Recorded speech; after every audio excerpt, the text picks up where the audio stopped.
huwag mong iiwan ang iyong anak hanggat hindi niya kayang magsumbong sa iyo. Ano ibig ko sabihin?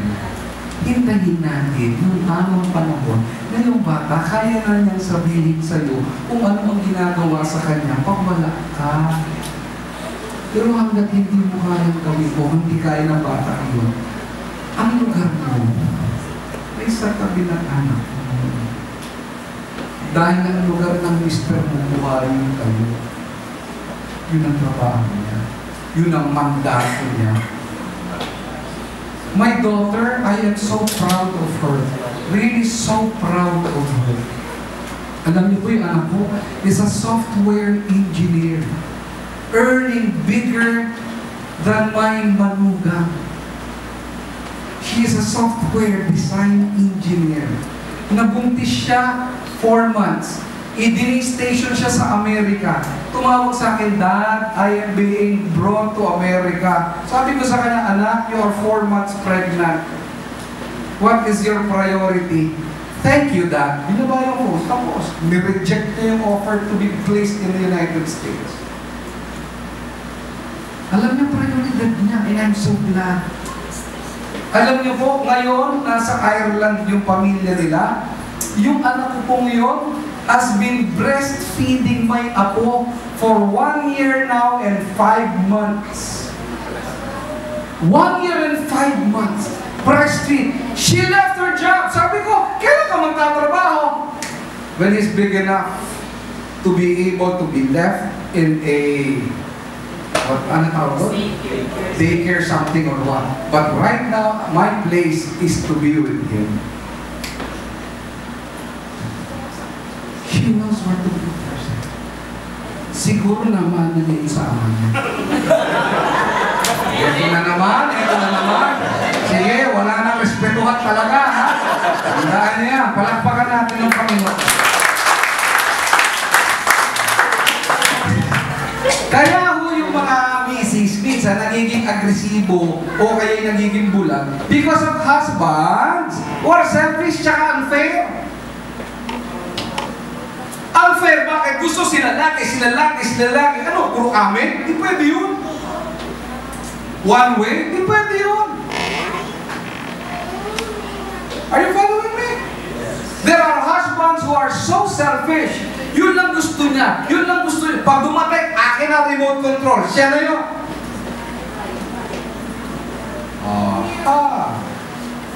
Hindi mo na tanongin yung asawa, tapos ka na bang manood? Pwede na ba ako? Okay, pero kaya ako, solusyon simple lang. Dagdagan TV. So, kaya sabi, patanda ka sana. Kasi ayoko maputol yung pinapanood mo. Hello? Okay, and finally, sino mga bata? Parang konti ng bata dito. Kaya ako tumatapak ang mga magulang because children who are disrespectful. Yan. Di ba? So, how or what shall we do when we all grow up? How do you strike the balance, ika nga? Mothers, listen ha. How do you put things in its proper perspective? Number 1, mothers, basa. Value yourself. Mahalaga ka. No one will love your children the way you love them. Value yourself. No one can smile the way you smile. You are God's daughter. Value yourself. Amen? Tawag doon, self-respect. Pangalawa, let God be your refuge. Let God be your refuge. Ano ibig sabihin? Put your trust in Him. Siya ang gawin mong publihan. There are times that you feel so bad, go to Him. There are times when you feel lost, go to Him. Hindi ang report ka agad doon sa biyanan o doon sa manugang. Yung kanyang parientes. Ano tawag doon? Magulang niya. Mag-aaway yung mag-asawa, tatakbo sa magulang niya, magre-report ka naman, Mami, Daddy, ang asawa ko,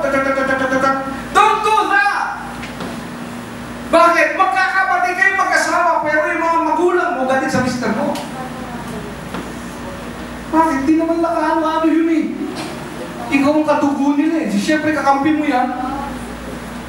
Konting bagay subong, sumbong ka sa Diyos. Let God be your friend. Pangatlo, be nurtured in God's Word. Ano ibig sabihin nun? Sa salita ng Diyos manahan.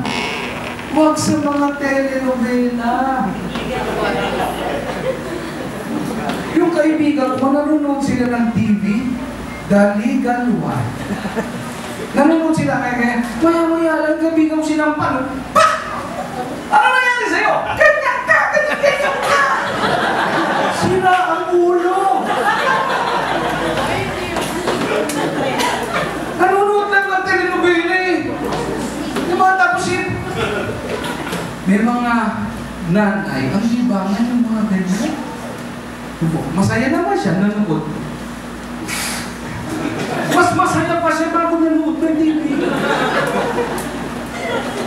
Kung kailan siya nanonood ng TV, doon siya lumungkot. Hindi ka ba ninyo? Hello? Alam niyo po, seryoso to, in my house, sa aming pong bahay, lumaki yung mga bata, walang telenovela. Why? It was banned. Ha? Katulong? Pinapan mo katulong? Makadikit mo kung katabi kayo katulong. Pero seryoso yun. Kaya po ang nangyari, because my wife and I do not watch these things or shows. Not that I'm saying don't watch it, I'm not saying that. What I'm saying is sometimes lahat ng oras at panahon na lang, yun lang ako. So many other things to do. So because we are not a fan of these things, yung bata, bakit siya? Affected sila ng mga ganun. You've got other better things to do. I'm sure. Amen? Tatlong bagay po. To strike the balance between the passive and the militant, value yourself. Mahalaga ka. Number 2, let God be your refuge. Siya ang ating maging kublihan. At pangatlo, be nurtured in God's Word. Brothers and sisters, hello? Alam niyo po ang mga ina. Para po silang mga doktor. They are like doctors. At alam niyo po kung saan ang clinic nila? Hulaan niyo kung saan ang clinic nila. Saan? Nabiling ko? Sa kusina. Diyan sa kusina, nangyayari ang maraming telenovela. Yung kusinang yan, counseling room niya yan eh. Yung kusinang yan, nurturing room niya yan.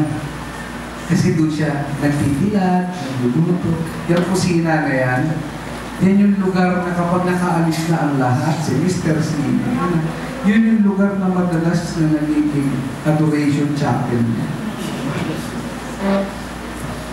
I don't want you to think of yourself as a mother now. I want you to think of your mothers. I want you to think of your old home. Yung bahay na kinalakihan. And I want you to think of your kitchen. Because there in that kitchen, you will see the best person that ever lived in this world. Your mom. Amen? Pray for your mom. Kung siya ay buhay pa, so praise be to God. Kung siya ay wala na, pray for her. Lalo. And most of all, strike the balance. Amen? Ulitin ko po, huwag matapang, pero huwag bulan. Huwag akala mo leader, pero hindi pwedeng laging nasunod. Strike the balance. Magandang gabi po sa ating lahat. Again, I would like to congratulate and I would like to say thank you so much sa lahat ng mga ina. Kung wala kayo, wala mo kami lahat ng natin. Amen? Happy Mother's Day. God bless you.